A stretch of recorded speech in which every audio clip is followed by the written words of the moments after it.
Pepita Redhair was dropped off at her boyfriend's house one night in March of 2020 in Albuquerque's South Valley. Her mother and two other family members in the car with her. 3 days go by and no one has heard from the 27-year-old. Her mother says that was unusual. On a Friday, the 27th, I tried calling her. I tried texting her, and my intuition right away told me something was wrong. And I tried Monday on the 30th again. I tried texting her.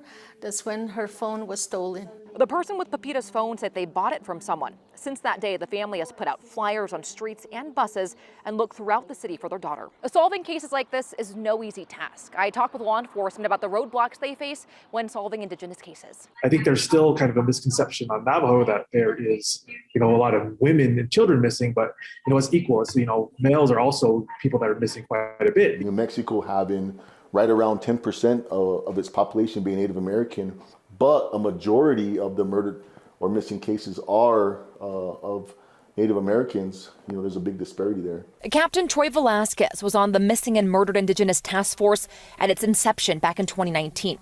He says one major issue they faced. COVID-19 came about, and that kind of put a stop to a lot of in-person meetings. So all these in-person meetings that were taking place were put to a hold, and everything went basically virtual. Slowing the research needed to solve the cases.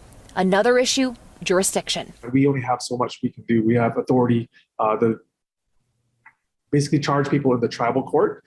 So when it comes to major cases, when it comes to homicide or kidnapping or those kind of things, FBI has to get involved. That's because tribal land is considered federal land. Another major problem law enforcement faces, reporting issues. Everybody has their own information systems that they do reports on, and they don't connect. I remember a number coming out initially about there being 10 cases that were active missing Native American cases back in 2019 that were active, but we knew the numbers were much larger. So you can pull up, a missing person has his NCIC number. You have to go to that jurisdiction. Say if Farmington has a missing person, you have to go to them, get that report, to get the backstory. NCIC is the National Crime Information Center, a database of information gathered by officers. It can be accessed by all departments across the country. Regina Chacon oversees the New Mexico area. The initial call is very important.